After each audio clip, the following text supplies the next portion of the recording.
This video is so interesting. This polyamorous trans family are raising their kids genderless. How does that even... Do you understand what I said? Are you following? You're watching the Kenim Show, and I'm your host, Kenim. This video is brought to you by mintedculture.com, where you can check out all of my content. I have several channels across social media: Brand Video Pro, the Kenim Show, Stream OVG, and Stream OVG Business. But if you head on over to mintedculture.com, you can check out all my content in one place. Also, when you go on the website, you can book a one-on-one consultation or strategy call with me, and I can give you tips, tricks, and strategies in business, filmmaking, media, Web3, NFTs, all of the above. So head on over to mintedculture.com to find out more. Okay, let's watch this. Let's react. Let us react. This is Ari, Gwendolyn, and Brynnifer. They are in a polyamorous relationship, and they all parent Hazel and Sparrow. We have a 2-year-old anti-gender baby and a 10-year-old who is non-binary. They have chosen not to disclose Sparrow's gender. Did she say anti-gender? Huh. So, what's the difference between anti-gender and non-binary? I need to Google this. Hold on. What is anti-gender? Because non-binary is technically genderless, or is it both? Anti-gender meaning. I think the idea is that when you're born, you're anti-gender, and then when you grow up, you then determine if you are male, female, non-binary, right? Because like, I know like they changed it in birth certificates to say to be anti-gender, I guess, to not have the sex of the child, so that they can determine that as they grow up. But okay, caught me off guard there. Let's keep going. We don't know it yet. It's something that Sparrow's gonna have to figure out and then tell us. But their parenting approach is controversial. I have literally received death threats. Crazy, crazy lady. I hope karma hits you back and your kids grow up to detest you. So I have a movie with a woman with 2 husbands, but in this case, this is... Okay, I don't know where to go. I don't think they've described their identities, but it seems very similar to my movie. But what I'm saying is, it's interesting to me. Oh, my movie, check it out on this channel. Subscribe, turn on the notification bell so you can be alerted, like, follow, subscribe, all the above. But whoa, okay, so I think society is already confused that there are 3 things happening here. That's like, it's like a mind F, right? I can't swear. I'm not going to swear. Number 1, these are trans people. People are already like, yo, what? Right, okay. Number 2, they're in a polyamorous relationship and they're trans, right? So that's like already, whoa. Then 3, they're raising their kids as genderless. That's what's confusing. People are just going to be, it's like a triple whammy, right? And people are like, whoa, this is too much. These polyamorous parents let their children choose their gender. And for their oldest child, Hazel, that's neither male nor female. Please tell us how and why you decided to come out as non-binary. Because the pronouns she and he did not fit. Non-binary was what I turned to, though I do choose to act and look more feminine. Can I go down now? Of course. And 2.5-year-old Sparrow. I have a feeling that she's probably going to stick to non-binary because, well, who knows? Because like gender is fluid and you can change, I guess, in life. But I have a feeling that you really are who you... Since she's been allowed to express herself freely, I feel like she might, in her teenage years, dabble into femininity, then dabble into masculinity. But I think she's going to come right to non-binary because that's who she was as a child and that's who she was allowed to be, naturally. Has yet to make a choice about their gender. Sparrow, do you want a banana? They're anti-gender, but we're using they, them pronouns. Sure, they have anatomy, we understand it, but like that's not indicative of their identity. It's something that Sparrow's gonna have to figure out and then tell us before we can tell anyone else. Particularly because it's, something that our parents did and they got it wrong. But giving Sparrow the choice has proved controversial. Online, there's a lot of angry people. I have literally received death threats. I don't know what you would expect from somebody that is already trans. Like, of course they're going to raise their children to be free in that way. That's sort of their conditioning in the world. So they're going to teach their children what they know of the world. The worst is people who threaten my children. Yeah. But I'm the person who's disturbed. What you are doing is absolutely horrifying. I feel for your kids. They should never be put through something like that. What you're thinking is so effed up. You are so dramatic. Like, there are literally people that are beating up their children until they're bleeding. There are people that are harassing children. There are people that are doing awful things in the world. And these are the people that you're telling that you are spending your time focusing on, berating them. Like, come on. Like, yes, it's unconventional. Yes, it's a little strange. It's not normal. But I wouldn't go as far to say that they're ruining these children. Like, these are their kids, so they can do what they want. Well, I mean, not necessarily do what they want. They can't do anything they want. As long as it's legal, they can do whatever they want, right? It's actually scary. Crazy, crazy lady. I hope karma hits you back and your kids grow up to detest you.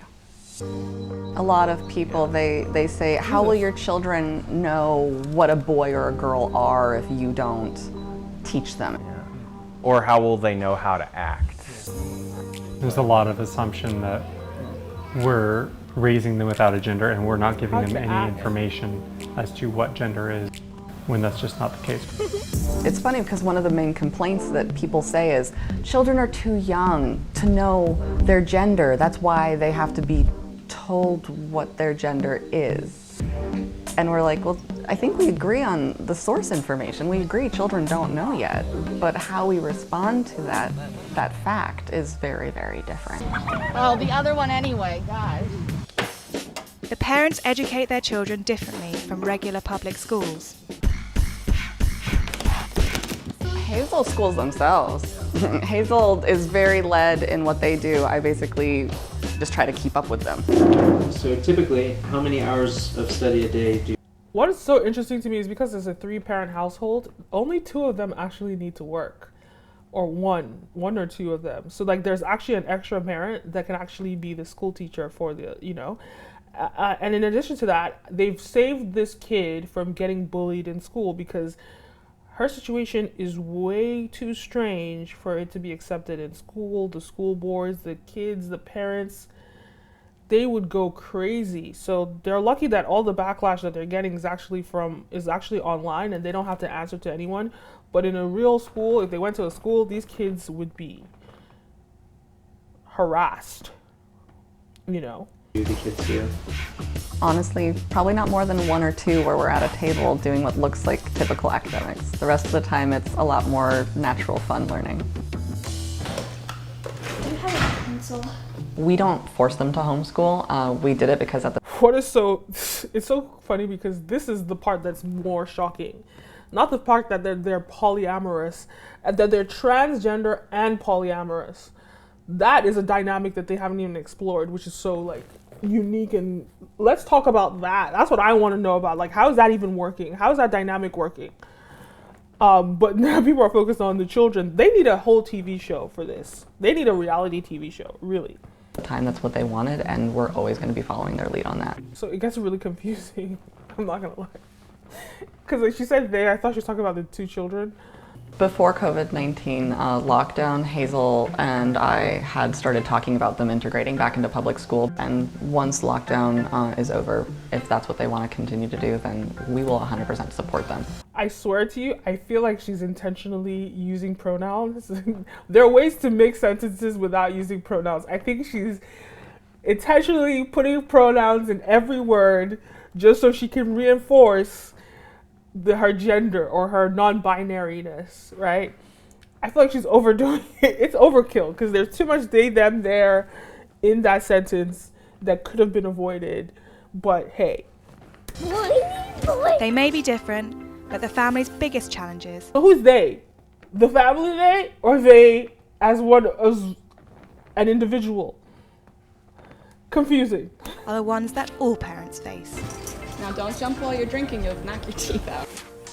I would say the biggest challenges that we face are the challenges that any family faces that really often have nothing to do with gender. Just regular raising toddler kind of problems. So cute.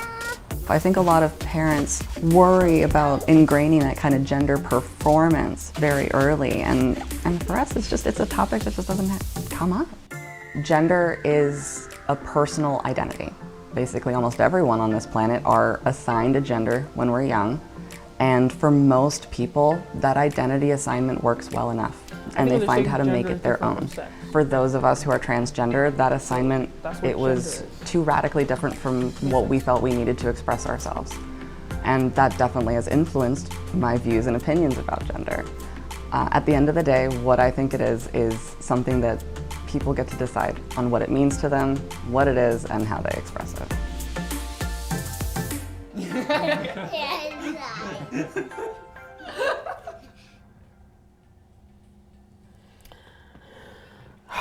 Honestly, I respect that. I respect it. And you know what? Even for me, like as a cisgender woman, the way that I see it, right, is that on a social level, I hate that society conditions men or women to behave certain ways. There are ways that women are raised, which is different from the way men are raised. And sometimes it's in a way that people get more access than others, or people lack access, or people get more privileges than others and lack privileges. And I think in some scenarios, men get more privileges. In other scenarios, women get more privileges. Like maybe like a dad will give his daughter money and spoil her more than he will his sons, because he wants to teach his sons to go out and make money. But at the same time, when it comes to freedom and access, he'll give his son access to more freedom than his daughters. And I just feel as though those concepts are unfortunate. I don't like the idea. And because because I went to an all-girls school, so I never went to school where it was like, well, when I was younger I did, but in my formative years as a teenager, I went to an all-girls school, and there was never a question about a competition about, oh, so he's a guy, so he's smarter, or she's a girl, so she's, there was never that kind of conversation, because we were all girls and we were all competitive. And that just showed me, like, I think that really gave me the foundation that, like, all people are equal. So I can't even fathom when you're in a context, in a co-ed situation, when it's a competition between boys and girls, or saying boys are smarter, girls are this way, guys are that way. That to me doesn't make sense, because going to an all-girls school, I never had to fight for that. And I think I left those co-ed situations young enough to not like hold on to those ideals. I went back to co-ed situations or co-ed schooling old enough to have formed myself. So it was really formative years when I was in an all-girls school, and I learned very quickly that women are equal. And people are equal. Nobody deserves anything because they're a man or they're a woman. So I get it. On a social level, I do not agree with societal's restrictions or societal's privileges that are attached to gender. That part of gender upsets me. But in other respects, so in that degree, from that perspective, I really understand where they're coming from, raising their kids like this. And I guess it's it's interesting, but to each his own. Raise your kids however you want to raise your kids. It's up to you, man. Definitely very different. I need to see a part 2 where they talk about their relationship. How did they meet? What is the relationship dynamic? Who is the more what do they identify as? I don't think they talked about if they're non-binary, trans, or they didn't talk about that too much. So I really want to know about their relationship and like how this family dynamic works. And please, somebody give them a TV show, because this is like television gold. But anyway, those are my thoughts. Let me know your thoughts. Leave a comment down below. Don't forget to like, subscribe, all the above. You're watching The Kenim Show, and I'm your host, Kenim.